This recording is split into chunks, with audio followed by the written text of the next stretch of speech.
on stage, we have for you a very special person, special treat. His name is Ovi Vasquez. And he does motivational speaking here in the Bay Area, actually all over the country. And his primary focus is with youth, immigrant youth, but I think his message crosses all boundaries. And that's why we invited him to come and share the stage.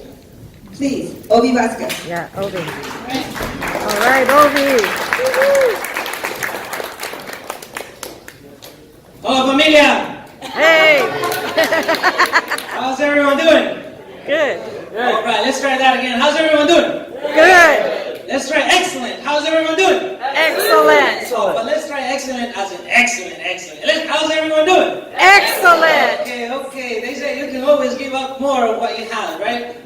Do you know how white people hire coaches? Because coaches can always get the best of you, right? You say, I'm giving everything I've got, and then you get a coach, and the coach takes you to the next what?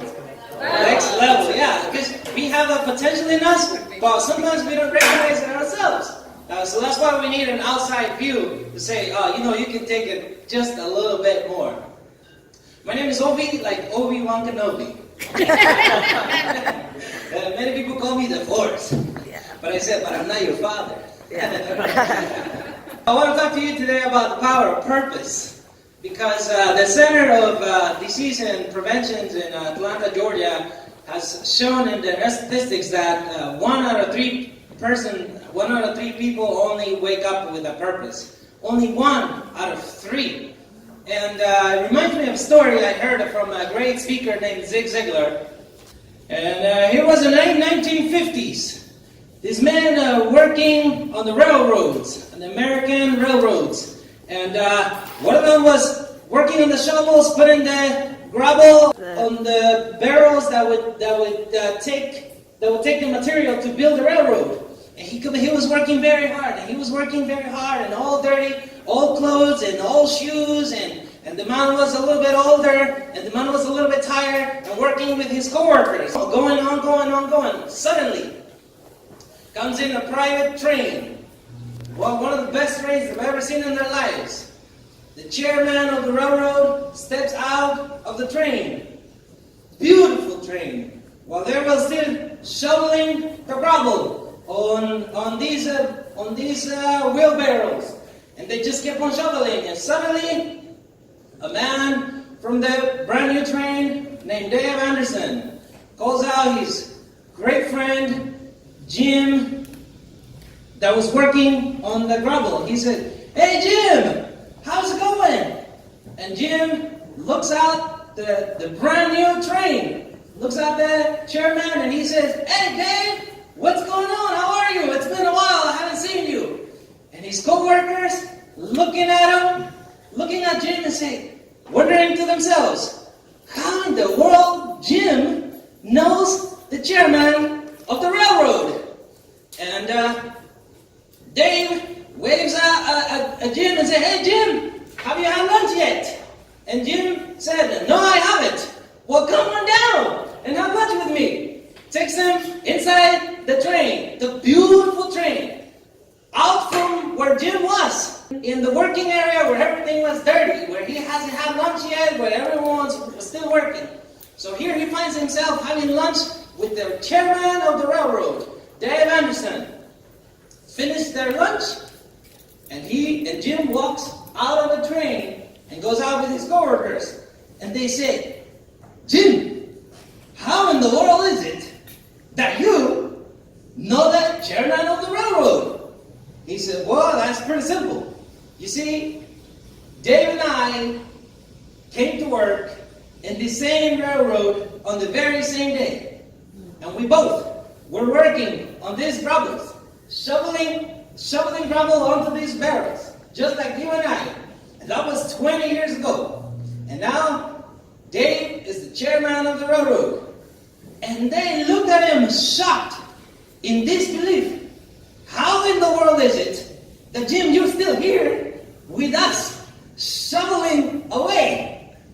And Dave, coming in the most beautiful train we've got, coming to invite you on to lunch.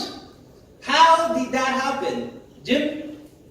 Well, Jim looked at him and said, well, that's pretty simple, gentlemen. 20 years ago, when Dave and I came to work at these American railroads, I came to work for $1.75. Dave came to work for the railroad. Now you're going to go back to your respective workplaces to work on your world-changing idea. And you may look at your daily activities and you say, I'm busy. But the question is, am I productive? You may be looking at your team and say, let me examine. They're helping me really towards my purpose of my company, towards the purpose of my idea, towards the end goal. And the author of the 7 Habits of Highly Effective People, Stephen Covey, said, begin with an end in mind. And ask yourselves, are my team members working for the railroad, or are they working for $1.75? What's the purpose? Am I working for the profit of the first quarter, second quarter, third quarter, fourth quarter, or am I working for the purpose of what impact my company, my idea, my product, my service is going to make into our community? Now I, Ovidilio David Vasquez Avilés, I have a purpose. Came to the United States from the sugarcane fields of Guatemala. Now I used to milk cows over there. Used to milk the cow, put her straight into my cup, and cafecito con leche. 5 a.m. every day. And whenever I would misbehave, my grandmother, Doña Elena Sarceño, would take out the chocolate like, órale! You know what I mean? I crossed the desert from Tijuana to San Diego. Almost died there after a day and a half without water and without food because they only gave me 1 burrito to eat before taking on the journey. And they said, just take 1 gallon of water. After 8 hours, gallon of water was gone. Now, when I heard a story about Dave and Jim, about the power of purpose from Zig Ziglar, I said, I need to do something greater than what I'm doing right now just to pay my rent, to pay my bills, and send money to my mom. So I decided to become a motivational speaker and go out to the schools to speak to the English learners, the immigrant students, those who may have grown up without parents, just like I did, because someone killed my father when I was born. Those who may be in school right now and don't have the parents around because the parents may be working 1 job, 2 jobs, 3 jobs, rompiéndose la espalda just to send them to school and to be able to give them higher education. And I tell you, what are you doing? But the most important question is, why are you doing it? Why are you going to do it? I said to myself, I'm going to go and share the story with students, how I crossed the desert and how I was able to learn English in 3 years. If you can hear my accent, say hi. Aye. I can hear it too. But I discovered this, very luckily, and if you have an accent, know these too. Having an accent can be a very good thing. A lot of people think it's sexy. They say, where are you from? I said, I'm from Watermelon. They say, Watermelon? What country? I said, I'm sorry, it's Guatemala. But that's why I'm sweet. So I began to go give these speeches to these schools and share with students. Even if you grew up without a father, even if your mom's not around, let me share a story with you. I say to the students, let me share stories with you. That you are young and you may think, why in the world do I have to go to school? My mom didn't even go to school. My grandma didn't even go to school. And this is where the power of purpose comes in. I share with them that there's a story. Man comes in, sees his wife cooking. Wife is cutting the end of the ham off. This is another story I heard from Zig Ziglar. And the man says to his wife, he said, mi amor, my love, why are you cutting the end of the ham off? He says, that's pretty simple. My mom taught me to cut the end of the ham off. So they call up her mom, and say, Mom, he comes in, asks me why I cut the end of the ham off, and I tell him, you taught me to cook this way. So we're wondering, why do you teach me to cook this way? And Mom says, mija, that's pretty simple.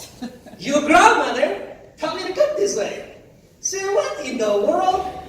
Say, call out grandma, right? Ring, ring. Grandma answers. Yes, mija. Say, grandma, he comes in, sees me cooking, asks me why I cut the end of the ham off. I tell my mom told me to cook this way. We call up our mom. Mom says that you taught her to cook this way. Grandma, we're wondering, why? What's the purpose? Why, grandma, why do you cut the end of the ham off? Grandma said an answer they did not expect. She said, Mira, that's pretty simple. My pan is too small. So I shared this story with students, and I tell them, maybe your parents didn't go to school because their circumstances were different, because their needs were different, the resources were different. And when I find that after I finish these presentations with students, I receive private messages, some of them saying, Ovi, I'm glad you came in today. My father passed 2 years ago, and I never thought I could make it to the school, but after hearing you today, I know I can make it. Ovi, I've been in the hospital for the last 6 months, and I'm the guy dreaming again because of you. I'm a math major, and I tell you this, I'm just 1 year away to finishing my degree, and I'm gonna finish because of you. When I get these type of messages, ask yourself this question. What kind of inspiration will people get from what you're doing? When you ask yourself the question, why are we working on this idea? Am I working for the railroad, or am I working for the $1.75 an hour? When I share with students these stories that shift their mindset, going to feeling like a victim to feeling like they can be victors. Going feeling like they are warriors to being like warriors. Looking at their scars, sometimes physical, sometimes emotional. And looking at themselves in the mirror and say, I'm a warrior, I'm a survivor, I can do this thing. I have value, my story is worth it. For the students that are interested in entrepreneurship, I tell them, can you guys hear my accent? They say, yes. I said, I've been paid $7,000 just for talking. And they said, what? I said, exactly. Your story matters. Own your story. Your story is going to be what's going to motivate the other people. And then I tell them, if you cannot find a career that you're not interested in, when you go to college, you're going to explore different avenues, different paths, different classes, different topics. And let's say, worst case scenario, you find nothing that sparkles the chispa. Nothing that sparkles the spark in your heart and say, I now have a purpose. I said, become a motivational speaker. And here's why.